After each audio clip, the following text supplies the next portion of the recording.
ನಮಸ್ತೆ, ನಮ್ಮ ಕುಟುಂಬ ಕನ್ನಡ ಬ್ಲಾಗ್ಸ್ಗೆ ತಮ್ಮೆಲ್ಲರಿಗೂ ಸ್ವಾಗತ. ಇವತ್ತು ಮಂಡೇ ಡೈಲಿ ರೂಟೀನ್ ಬ್ಲಾಗ್ ಜೊತೆಗೆ ಒಂದೊಳ್ಳೆ ಇನ್ಫಾರ್ಮೇಟಿವ್ ವಿಡಿಯೋನೂ ಸಹ ಆಗಿರುತ್ತೆ. ಸೊ ಸ್ಕಿಪ್ ಮಾಡದೆ ಕೊನೆವರೆಗೂ ನೋಡಿ, ಒಳ್ಳೆ ಮಾಹಿತಿ ಇದೆ. ಡೆಫಿನೆಟ್ಲಿ ಡಿವೋಷ್ನಲಿ ಯಾರ್ಯಾರಿಗೆಲ್ಲ ದೇವ್ರ ಜೊತೆ ಕನೆಕ್ಟ್ ಆಗೋಕ್ಕೆ ಇಷ್ಟ ಅಂಥವ್ರು ಮಾತ್ರ ಕೊನೆವರೆಗೂ ವಿಡಿಯೋನ ನೋಡಿ. ನಮಗೆ ಬೇಡ ಅನ್ನೋರು you can skip it. So ಅದಕ್ಕೋಸ್ಕರ ಅಂತ ಹೇಳಿ ನನ್ನ ಚಾನಲಲ್ಲಿ ಒಳ್ಳೊಳ್ಳೆ ಮಾಹಿತಿ ಇರುವ ವಿಡಿಯೋಗಳು ಬರುತ್ತೆ. ಸಬ್ಸ್ಕ್ರೈಬ್ ಆಗಿ ಜೀವನದಲ್ಲಿ ಸ್ವಲ್ಪನಾದರೂ ಏಳಿಗೆಯನ್ನು ಕಾಣಬೇಕು ಅನ್ನೋರು ಮಾತ್ರನೇ ಚಾನಲ್ ಸಬ್ಸ್ಕ್ರೈಬ್ ಆಗಿ, ಓಕೆನಾ? ಸೊ ಮಂಡೇ ಇವತ್ತು ಬೆಳಗ್ಗೆನೇ ಪೂಜೆ ಕೆಲಸ ಎಲ್ಲ ಮುಗಿಸ್ಕೊತಾ ಇದ್ದೀನಿ. ಯಾಕೆ ಅಂತಂದರೆ ಇವತ್ತೊಂದು ವಿಚಾರದ ಬಗ್ಗೆ ಮಾತಾಡೋದಿದೆ. ಹಾಗೆಯೇ ನಿಮ್ಮೆಲ್ರಿಗೂ ಪೂಜೆಯ ಬಗ್ಗೆ ಎಷ್ಟೋ ಜನಕ್ಕೆ ಈ ವಿಚಾರ ಗೊತ್ತೇ ಇರೋದಿಲ್ಲ, ಆದರೂ ಮಾಡ್ತಾನೆ ಇರ್ತೀರ. ನಾನು ಅಂದ್ಕೊಂಡಿದ್ದೆ ಮೇ ಬಿ ನಿಮಗೂ ಗೊತ್ತಿರುತ್ತೆ ಈ ವಿಚಾರ ಅಂತ, ಬಟ್ ಎಷ್ಟೊಂದು ಜನಕ್ಕೆ ಗೊತ್ತಿಲ್ಲ ಅನ್ನೋದು ನನ್ನ ಕೆಲವೊಬ್ಬರು ಯೂಟ್ಯೂಬ್ ಫ್ರೆಂಡ್ಸ್ಗಳು ವಿಡಿಯೋ ಎಲ್ಲ ಹಾಕ್ತಾರಲ್ಲ, ಹಾಗಾಗಿ ಗೊತ್ತಾಯಿತು. ಸೊ ಅದ್ರ ಬಗ್ಗೆ ತಿಳಿಸ್ಕೊಡ್ತೀನಿ. ಸುತಂ ಶೋಕ ವಿನಾಶ ಕಾರಣಂ ತಮಾಮಿ ವಿಘ್ನೇಶ್ವರ ಪಾದ ಪಂಕಜಂ ಸರ್ವಮಂಗಲ ಮಾಂಗಲ್ಯೆ ಶಿವೆ ಸರ್ವಾರ್ಥ ಸಾಧಿಕೆ ಶರಣ್ಯೆ ತ್ರಯಂಬಕೆ ಗೌರಿ ನಾರಾಯಣಿ ನಮೋಸ್ತುತೆ ಅನ್ನಪೂರ್ಣೆ ಸದಾ ಪೂರ್ಣೆ ಶಂಕರ ಪ್ರಾಣ ವಲ್ಲಭೆ ಜ್ಞಾನ ವೈರಾಗ್ಯ ಸಿದ್ಧ್ಯರ್ಥಂ ಭಿಕ್ಷಾಂದೇಹಿ ಚ ಪಾರ್ವತಿ ಪೂಜ್ಯಾಯ ರಾಘವೇಂದ್ರಾಯ ಸತ್ಯ ಧರ್ಮರತಾಯ ಚ ಭಜತಾಂ ಕಲ್ಪವೃಕ್ಷಾಯ ನಮತಾಂ ಕಾಮಧೇನವೇ. ಓಂ ಶ್ರೀ ಗುರುಭ್ಯೋ ನಮಃ. ಓಂ ಶ್ರೀ ಕೃಷ್ಣಾರ್ಪಣಮಸ್ತು.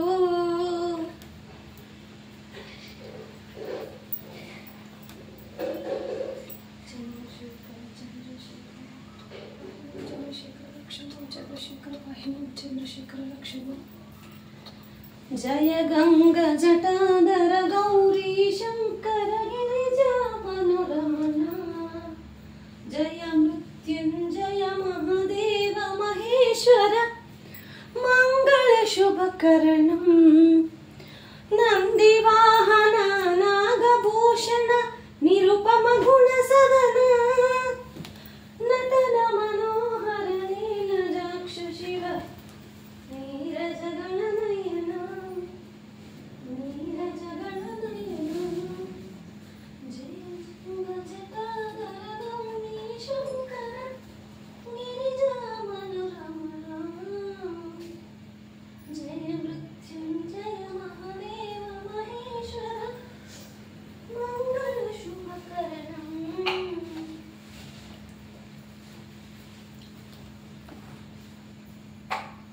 ಭಾಗ್ಯದ ಲಕ್ಷ್ಮೀ ಬಾರಮ್ಮ ನಮ್ಮಮ್ಮ ನೀ ಸೌಭಾಗ್ಯದ ಲಕ್ಷ್ಮೀ ಬಾರಮ್ಮ.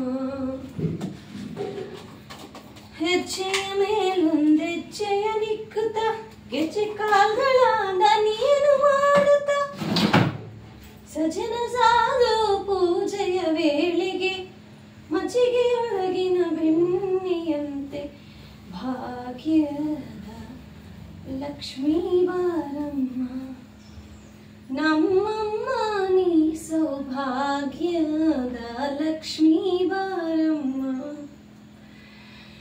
ಆರತಿಯನ್ನು ಬೆಳಗಿರೆ ಶ್ರೀದೇವಿ ಸಹಿತ ವಿಠಲಗೆ ರುಕ್ಮಿಣೀಶ ಕೃಷ್ಣಗೆ ಜಯ ಜಾನಕಿ ಪತಿ ರಾಮಗೆ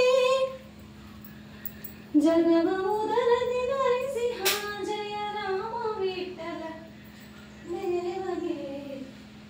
ಆರತಿಯನ್ನು ಬೆಳಗಿರೆ ಶ್ರೀದೇವಿ ಸಹಿತ ವಿಠಲಗೆ ಕಂಬದಿಂದಲೇ ಉದಿಸಿ ಬಂದ ಕಮಲಪತಿ ನರಸಿಂಹಗೆ ವಾಮನಾವಟವಾಗಿ ಬಂದಗೆ ವೆಂಕಟಾಚಲವಾಸಗೆ ಆರತಿಯನ್ನು ಬೆಳಗಿರೆ ಶ್ರೀದೇವಿ ಸಹಿತ ವಿಠಲಗೆ. ರೀ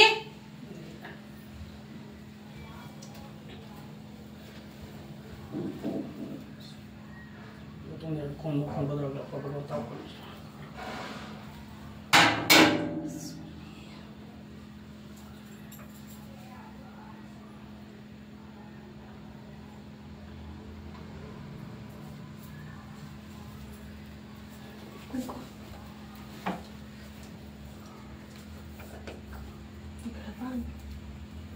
ಹೊಟ್ಟೆ ಹಾಕೋಣ.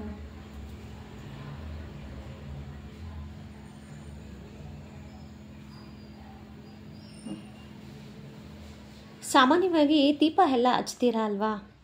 ನಾನು ಈ ವಿಡಿಯೋನ ಶೇರ್ ಮಾಡಬೇಕು ಅನ್ನೋ ಥಾಟ್ ಬಂದಿದ್ದೆ ಒಬ್ಬರು ಯೂಟ್ಯೂಬರ್ನ ನೋಡಿ.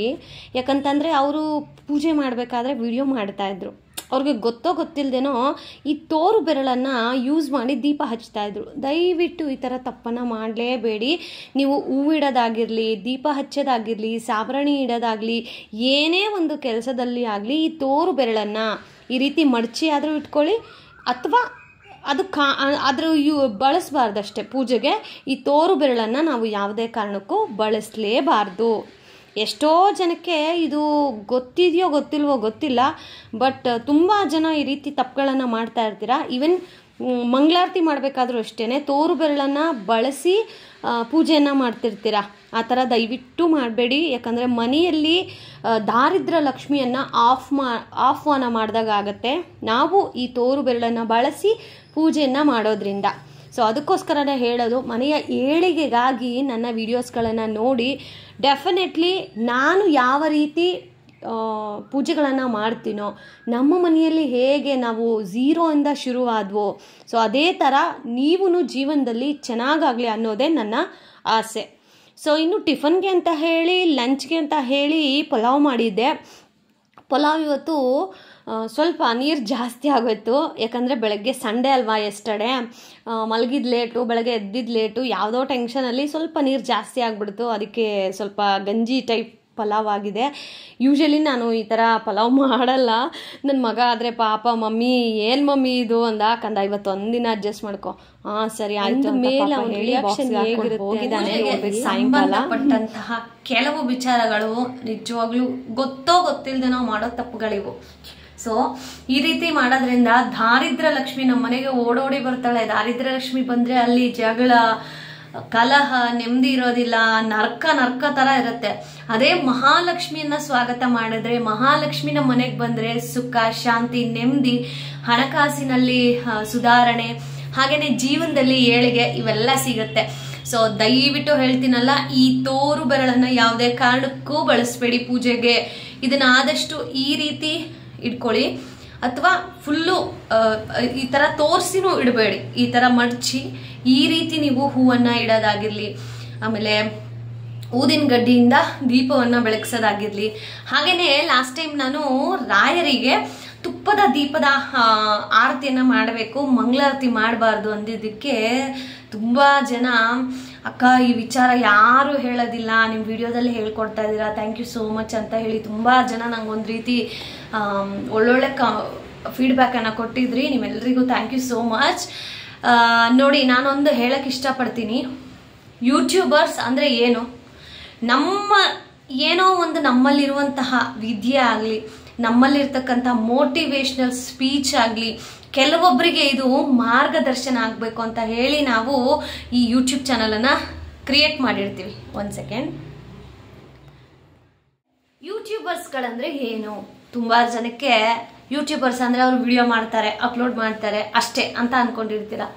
ದಯವಿಟ್ಟು ಅಲ್ಲ. ಯೂಟ್ಯೂಬರ್ಸ್ ಅಂದ್ರೇ ನಾವು ಶಾಲೆಯಲ್ಲಿ ಗುರುಗಳನ್ನು ಹೇಗೆ ಕಾಣ್ತೀವೋ, ಯೂಟ್ಯೂಬಲ್ಲೂ ಒಂದಷ್ಟು ಜನ ಡೈಲಿ ಬ್ಲಾಗ್ ಮಾಡ್ತಾರೆ, ದಟ್ಸ್ ಓಕೆ, ಅವರ ಲೈಫ್ ಸ್ಟೈಲನ್ನು ಅವರು ಶೇರ್ ಮಾಡ್ತಾರೆ. ಬಟ್ ನಮ್ಮ ರೀತಿ ಒಂದು ಡಿವೋಷ್ನಲಿ ಕನೆಕ್ಟ್ ಆಗಿ, ಡಿವೋಷ್ನಲಿ ಒಳ್ಳೊಳ್ಳೆ ಪೂಜೆ ಮಾಹಿತಿ ಆಗಿರಬಹುದು, ವಾಸ್ತು ಟಿಪ್ಸ್ಗಳಾಗಿರ್ಬೋದು, ಈ ರೀತಿ ಕೊಡೋರು ನಾವು ಕಲಿತು ನಮ್ಮಿಂದ ಒಂದಷ್ಟು ಜನ ಉದ್ಧಾರ ಆಗಲಿ, ಜೀವನದಲ್ಲಿ ಏಳಿಗೆ ಕಾಣಲಿ ಅಂತ ಹೇಳಿ ನಾವು ವ್ಲಾಗ್ಗಳನ್ನು ಶೇರ್ ಮಾಡ್ತಾ ಇರ್ತೀವಿ. ಸೊ ಪ್ರತಿಯೊಂದು ವ್ಲಾಗಲ್ಲೂ ಒಂದಾದರೂ ಇನ್ಫಾರ್ಮೇಟಿವ್ ವಿಡಿಯೋ ಇರುತ್ತೆ, ಅಥವಾ ಒಂದು ರೆಸಿಪಿ ಆದರೂ ಹಾಕಿರ್ತೀನಿ. ನನ್ನ ವಿಡಿಯೋ ನೋಡೋರಿಗೆ ಯಾವುದು ವೇಸ್ಟ್ ಅನ್ನೋ ಥರ ನಿಜವಾಗ್ಲೂ ಇರೋದಿಲ್ಲ ನನ್ನ ಚಾನಲಲ್ಲಿ. ಆ ರೀತಿ ಯಾರು ಬಂದು ಇದುವರೆಗೂ ನನಗೊಂದು ಕಮೆಂಟ್ ಹಾಕಿಲ್ಲ. ಸೊ ಕೆಲವೊಬ್ಬರಿಗೆ ಅವರು ಬೆಳೆದು ಬಂದ ಆದಿ ಏನಿರುತ್ತಲ್ಲ ಅದನ್ನು ಮರ್ತೇ ಬಿಟ್ಟಿರ್ತಾರೆ. ಸೊ ಅವರು ಯೂಟ್ಯೂಬ್ ಚಾನಲ್, ನಾನು ಯಾರ ಬಗ್ಗೆ ಹೇಳ್ತಾ ಇದ್ದೀನಿ ಅಂದರೆ, ಪ್ರೆಸೆಂಟ್ ಇವಾಗ ಒಂದು 10 ಡೇಸಿಂದ ಯೂಟ್ಯೂಬಲ್ಲಿ ಒಂದು ದೊಡ್ಡ ಜಗಳ ನಡೀತಾ ಇದೆ. ಆನ್ಲೈನ್ ಬಿಸ್ನೆಸ್ ಮಾಡೋ ಒಬ್ಬರು ಯೂಟ್ಯೂಬರ್ಸ್ಗೆ ಮತ್ತು ಅದನ್ನು ಪರ್ಚೇಸ್ ಮಾಡಿ ಎಕ್ಸ್ಚೇಂಜ್ ಮಾಡೋಕ್ಕೆ ಕೇಳಿದಂತಹ ಒಬ್ಬರು ಯೂಟ್ಯೂಬರ್, ಇಬ್ಬರೂ ಯೂಟ್ಯೂಬರ್ಸ್ಗಳೇ, ಯೂಟ್ಯೂಬರ್ಸ್ಗಳಿಗೆ ಈ ರೀತಿ ಕಚ್ಚಾ ಬುದ್ಧಿ ದಯವಿಟ್ಟು ಇಟ್ಕೋಬೇಡಿ. ಆಮೇಲೆ ಯಾರೋ ಒಬ್ರು ಯೂಟ್ಯೂಬರ್ ಮಾಡೋ ಕೆಲಸಕ್ಕೆ ಇಡೀ ಯೂಟ್ಯೂಬರ್ ಅಂತ ಹೇಳ್ತಾರೆ ಹೊರತು ಅವಳೊಬ್ಳೆ ಅಂತ ಹೇಳಲ್ಲ. ಯೂಟ್ಯೂಬರ್ಸು ಇದ್ದಾರೆ, ಸುಮ್ಮನೆ ಏನಕ್ಕಪ್ಪ ಯಾವಾಗೂ ಈ ಥರ ಜಗಳ ಮಾಡ್ಕೋತಾರೆ, ಕೋಳಿ ಜಗಳ, ಜಡೆ ಜಗಳ, ಈ ರೀತಿ. ನಾನು ಒಂದು ವಿಚಾರದ ಬಗ್ಗೆ ಇವತ್ತು ಒಂದು ಸಣ್ಣ ಕ್ಲಾರಿಟಿ ಕೊಡ್ತೀನಿ ಜನಗಳಿಗೆ. ದಡ್ಡರಾಗಬೇಡಿ. ಹೇಳ್ತಾರಲ್ವಾ, ಬೆಳೆದು ಬಂದ ದಾರಿಯನ್ನ ಯಾವುದೇ ಕಾರಣಕ್ಕೂ ಮರಿಬಾರ್ದು ಅಂತ ನಮ್ಮ ಹಿರಿಯರು ಯಾಕೆ ಹೇಳ್ತಾರೆ ಹೇಳಿ? ಕೆಲವರಿಗೆ ತಾವು ಬೆಳೆದಿದ್ದೀವಿ ಅನ್ನೋ ಈಗೋ ಎಷ್ಟಿರುತ್ತೆ ಗೊತ್ತಾ? ನಾವು ಬೆಳೆದಿದ್ದೀವಿ, ನಮ್ಮನ್ನ ವಿಡಿಯೋದಲ್ಲಿ ಯೂಸ್ ಮಾಡ್ಕೊಬಿಟ್ರೆ ಅವ್ರಿಗೆ ನೇಮು ಫೇಮ್ ಸಿಕ್ಬಿಡುತ್ತೆ ಅನ್ನೋ ಥರದಲ್ಲಿ ಮಾತಾಡ್ತಾರೆ. ಮತ್ತೆ ಇನ್ನೊಂದು ಏನಪ್ಪ ಅಂತಂದರೆ, ಬಿಸ್ನೆಸ್ಸಲ್ಲಿ ಮೋಸ ಜಗಳ ಎಲ್ಲ ಕಾಮನ್ನು, ಆಯಿತಾ?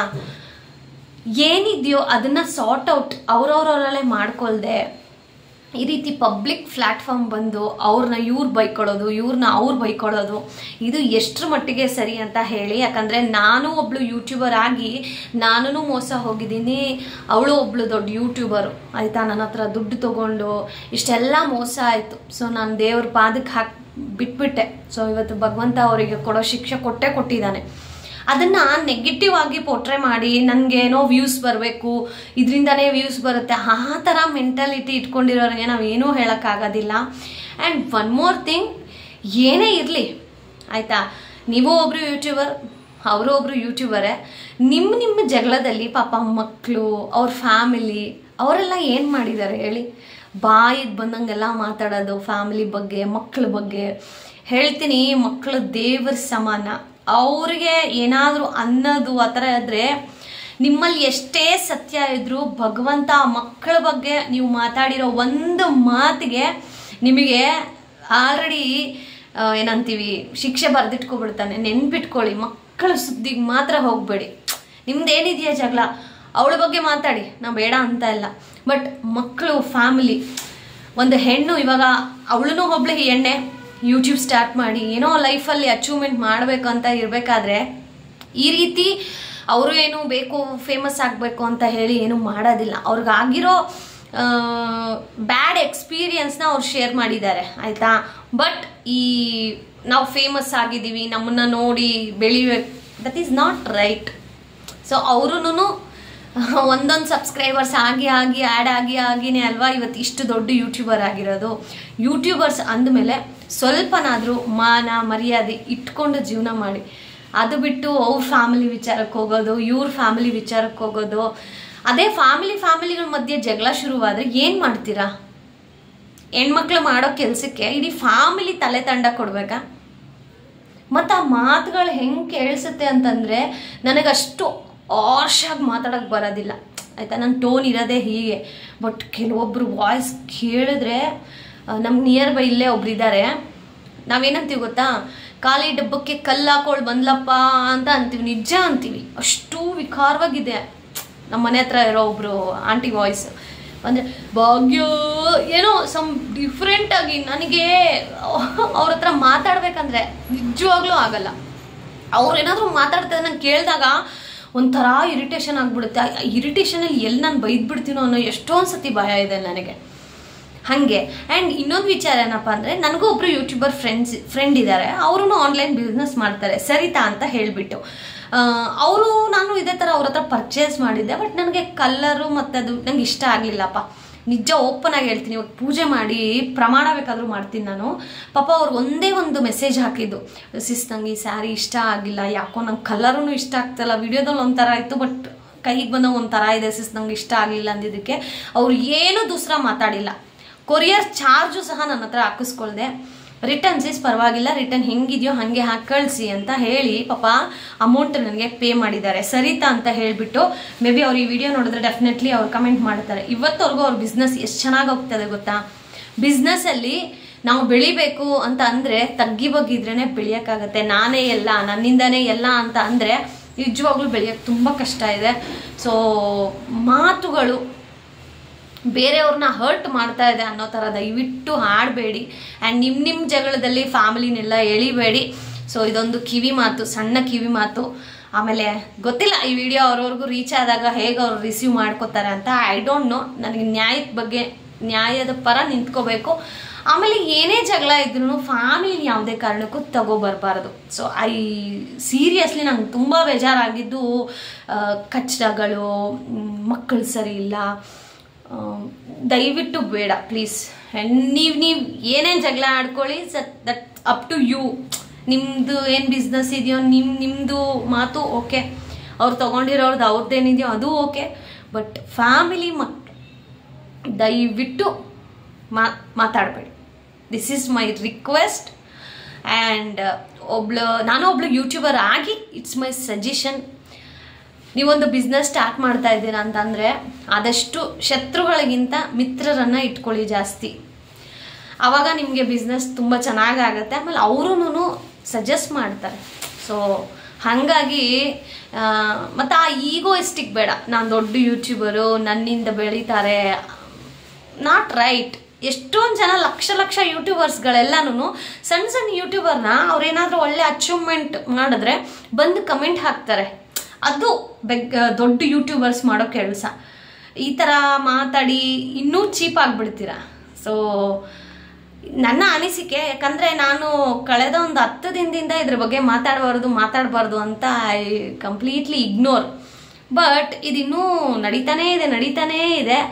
ಸೊ ಅದ್ರಲ್ಲಿ ಏನಂದರೆ ಅದ್ರಲ್ಲಿ ಕಮೆಂಟ್ಗಳು ಹೆಂಗೆ ಬರುತ್ತೆ ಗೊತ್ತಾ? ಏನಕ್ಕಾದರೂ ಯೂಟ್ಯೂಬರ್ಸ್ಗಳು ಯೂಟ್ಯೂಬ್ ಸ್ಟಾರ್ಟ್ ಮಾಡಿದ್ರು ಆ ಥರ ಒಂಥರ ಕಮೆಂಟ್ಗಳನ್ನು ನೋಡಿನೇ ಒಂಥರ ಮನ್ಸಿಗೆ ಬೇಜಾರಾಗ್ಬಿಡ್ತು ನನಗೆ. ಯೂಟ್ಯೂಬರ್ಸ್ ಅಂದರೆ ಇವಾಗ ನಾವು ಯೂಟ್ಯೂಬರ್ಸೇ. ಸೊ ಯೂಟ್ಯೂಬರ್ಸ್ ಬೇರೆ, ಯೂಟ್ಯೂಬರ್ ಬೇರೆ. ಸೊ ಈ ಯೂಟ್ಯೂಬರ್ಗೂ ಜಗಳ ಅಂತೆ, ಅದು ಬೇರೆ. ಈ ಯೂಟ್ಯೂಬರ್ಸ್ ಎಲ್ಲ ಒಂದೇ. ಈ ಟೋನ್ ಬೇರೆ, ಈ ಲೈನ್ ಬೇರೆ, ಆ ಲೈನ್ ಬೇರೆ. ಸೊ ನಾಟ್ ಕಂಪೇರ್, ಎಲ್ಲರನ್ನೂ ಕಂಪೇರ್ ಮಾಡಬೇಡಿ. ಸೊ ಇದೊಂದು ಸಣ್ಣ ಕಿವಿ ಮಾತು. ಸೊ ಓಕೆ, ನಾನು ಬ್ಲಾಗ್ ಇಲ್ಲಿಗೆ ಎಂಡ್ ಮಾಡ್ತೀನಿ. ನಿಮಗೆ ಈ ಯೂಟ್ಯೂಬರ್ ಜಗಳನ ನೋಡ್ತಾ ಇದ್ದೀರಾ, ಕೇಳ್ತಾ ಇದ್ದೀರಾ, ನಿಮಗೆ ಯಾರು ಸರಿ ಅನಿಸುತ್ತೆ ಕಮೆಂಟ್ ಮಾಡಿ. ಇದು ಎಲ್ಲಿಗೆ ಹೋಗಿ ಮುಟ್ಟುತ್ತೋ ಗೊತ್ತಿಲ್ಲ. ಬಟ್ ನನ್ನ ವಿಡಿಯೋ ಇನ್ ಕೇಸ್ ನಿಮ್ಮವರೆಗೂ ಬಂದರೆ, ಸೊ ಪ್ಲೀಸ್ ಒಬ್ಬರ ಬಗ್ಗೆನೇ ಮಾತಾಡಿದ್ದೀನಿ ಅಂತ ಅನ್ಕೋಬೇಡಿ. ಚೇಂಜ್ ಆಗಿ. ನಿಮ್ಮ ಜಗಳ ಎಷ್ಟೇ ಇದ್ರೂ ಫ್ಯಾಮಿಲಿ ಸುದ್ದಿಗೆ ಹೋಗಬೇಡಿ. ಆ ಥರ ವಿಚಾರ ಅಂತ ಬಂದಾಗ ಯೂಟ್ಯೂಬರ್ಸ್ ಎಲ್ಲ ಒಂದಾಗೆ ಆಗ್ತೀವಿ, ಹಾಗೆಲ್ಲ ಅನ್ಕೊಳ್ಳೋಕ್ಕೆ ಹೋಗಬೇಡಿ. ಓಕೆನಾ? ಸೊ ಓಕೆ ಫ್ರೆಂಡ್ಸ್, ಮತ್ತೊಂದು ವಿಡಿಯೋದಲ್ಲಿ ಸಿಗೋಣ. ಅಲ್ಲಿವರೆಗೂ lots of love. Bye bye.